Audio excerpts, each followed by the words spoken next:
Good morning बच्चों आज की इस क्लास में हम कक्षा 6 विज्ञान के पाठ 8 जंतुओं की संरचना एवं कार्य इस पाठ के महत्वपूर्ण प्रश्नों को लेंगे। आपको वीडियो को बहुत ध्यान से देखना है। इसमें पाठ में जो भी बीच में छोटे छोटे प्रश्न आए हैं, बहुत महत्वपूर्ण प्रश्न हैं, इनको आपको ध्यान से देखना है और उसके बाद इनको आपको अपनी कॉपी में उतारना है। इस क्लास में हम प्रश्न संख्या 1 से लेकर प्रश्न संख्या 32 तक लेंगे। अगली क्लास में हम इससे आगे के प्रश्न लेंगे। आपको सभी प्रश्नों को बहुत ध्यान से समझना है और उसके बाद आपको अपनी कॉपी में इनको उतारना है। तो चलिए शुरू करते हैं। हमारा पाठ 8 है जंतुओं की संरचना एवं कार्य।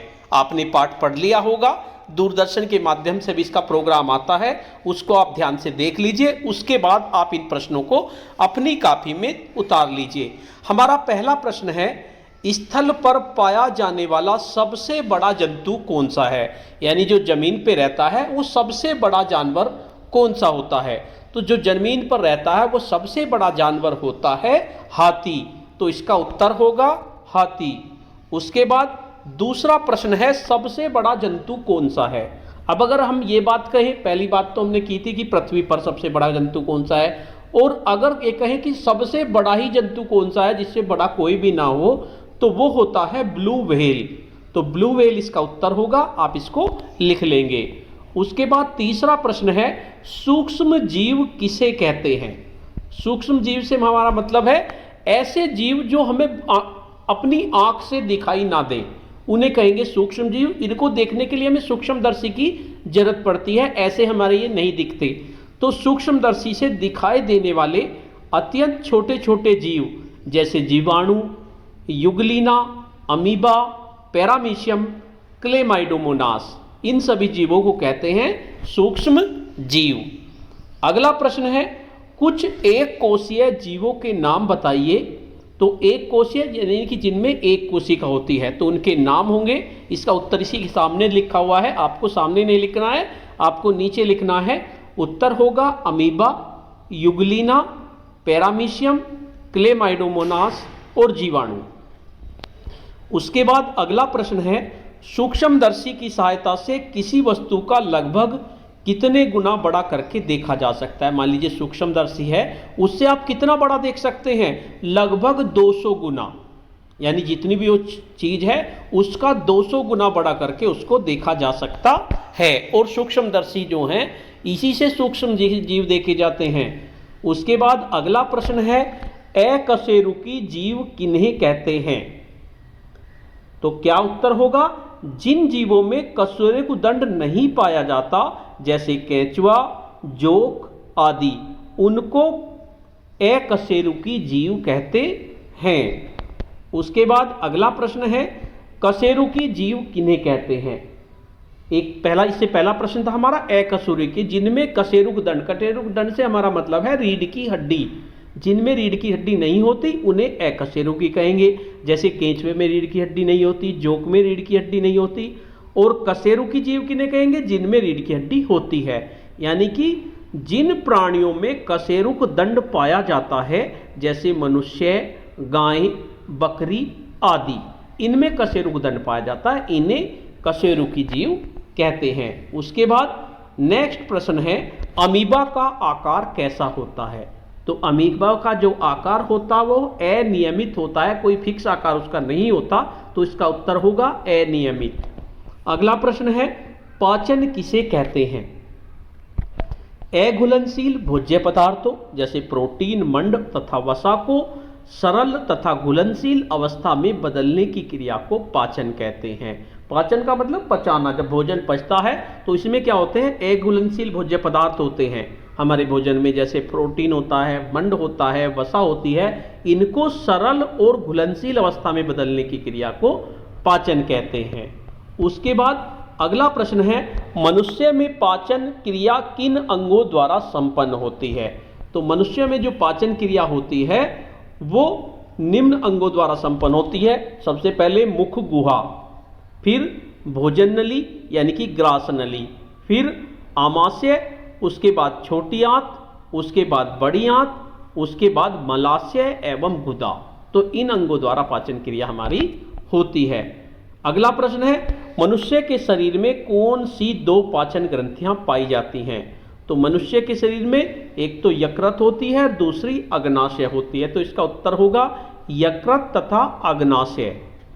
अगला प्रश्न है, मनुष्य के शरीर की सबसे बड़ी ग्रंथि कौन सी होती है? यानी मनुष्य के शरीर में सबसे बड़ी ग्रंथि कौन सी होती है? तो वो ग्रंथि होती है हमारी यकृत।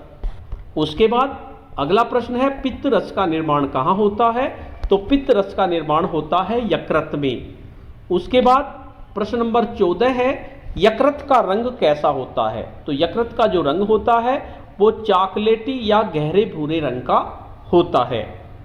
उसके बाद प्रश्न नंबर 15 है, अग्नाशय से किस रस का स्राव होता है? तो अग्नाशय से जो रस का स्राव होता है वो अग्नाशयी रस का होता है।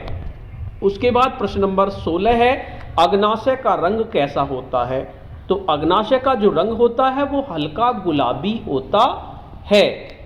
उसके बाद अगला प्रश्न है, पाचन अंग और पाचन ग्रंथियां मिलकर कौन सा तंत्र बनाती हैं?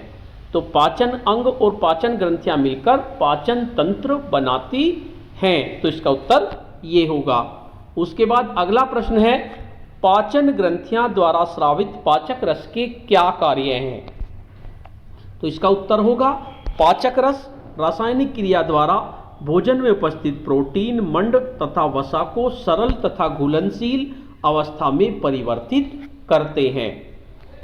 उसके बाद अगला प्रश्न है, एक कोशीय जीवों जैसे अमीबा, पैरामीशियम में भोजन का पाचन कहाँ होता है?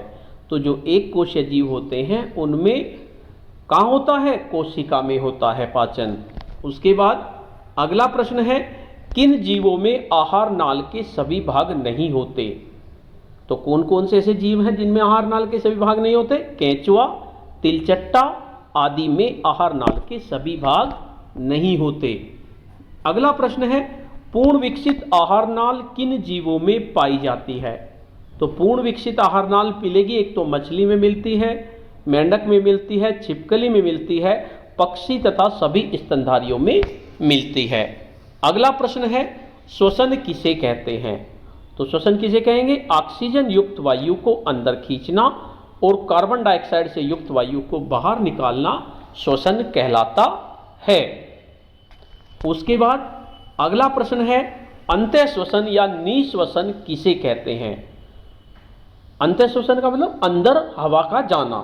तो ऑक्सीजन युक्त वायु को अंदर लेना अंतः श्वसन या निश्वसन कहलाता है। उसके बाद दूसरा प्रश्न है, उच्छ्वसन या निश्वसन किसे कहते हैं? तो उच्छ्वसन का मतलब कार्बन डाइऑक्साइड को बाहर निकालना, यानी कार्बन डाइऑक्साइड युक्त वायु को बाहर निकालना उच्छ्वसन या निश्वसन कहलाता है। उसके बाद अगला प्रश्न है, मछलियों में श्वसन क्रिया किस अंग द्वारा होती है? तो जो मछलियों में श्वसन क्रिया होती है वो क्लोम या उन्हें गिल्स कहते हैं, गिल्स के द्वारा होती है। उसके बाद अगला प्रश्न है, कीट पतंगों, तिलचट्टा, मक्खी, तितली आदि में श्वसन क्रिया किसके द्वारा होती है? तो जो कीट पतंग होते हैं, तिलचट्टा, मक्खी, तितली, इनमें जो श्वसन क्रिया होती है वो वायु नलिकाओं द्वारा होती है। उसके बाद अगला प्रश्न है, पक्षियों में श्वसन क्रिया किस अंग द्वारा होती है? तो पक्षियों में श्वसन करने के लिए फेफड़ों से संबंधित वायु कोष होते हैं, उनसे सांस लेते हैं पक्षी। तो पक्षियों से संबंधित वायु कोष द्वारा श्वसन क्रिया होती है। उसके बाद अगला प्रश्न है, स्तनधारियों द्वारा मनुष्य में श्वसन क्रिया किस अंग द्वारा होती है? तो स्तनधारियों द्वारा मनुष्य में श्वसन क्रिया जो होती है वो फेफड़ों द्वारा होती है। उसके बाद अगला प्रश्न है, श्वसन तंत्र क्या है? तो श्वसन तंत्र से क्या मतलब है? नासिका, नासामार्ग, ग्रसनी, कंठ, श्वास नली, श्वसनिया तथा फेफड़ों को सम्मिलित रूप से श्वसन तंत्र कहा जाता है।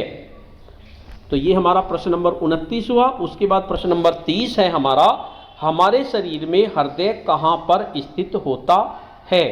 तो हमारे शरीर में जो हृदय होता है बाएं वृक्ष भाग में बाईं तरफ होता है। हमारी छाती में जो होता है वो बाईं तरफ होता है। अगला प्रश्न है, हृदय में मुख्यतः कितने कक्ष होते हैं? तो हृदय में 2 कक्ष होंगे, 4 कक्ष होते हैं वैसे, 2 तो आलिंद होते हैं और 2 निलय होते हैं।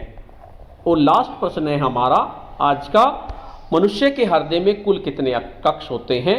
तो मनुष्य के हृदय में कुल 4 कक्ष होते हैं। पहले बायां आलिंद, फिर बायां निलय, फिर दायां आलिंद और दायां निलय। तो इस तरह से 4 कक्ष मनुष्य के हृदय में होते हैं। तो बच्चों, ये मैंने आपको 32 प्रश्न कराए पार्ट 1 में। इससे आगे के प्रश्न हम अगली क्लास में लेंगे। अभी आपको ये 32 प्रश्न आपकी कॉपी में करने हैं। आप इनको ध्यान से कर लीजिए, आप इनके स्क्रीनशॉट लेकर इनको ध्यान से अपनी कॉपी में कर लीजिए।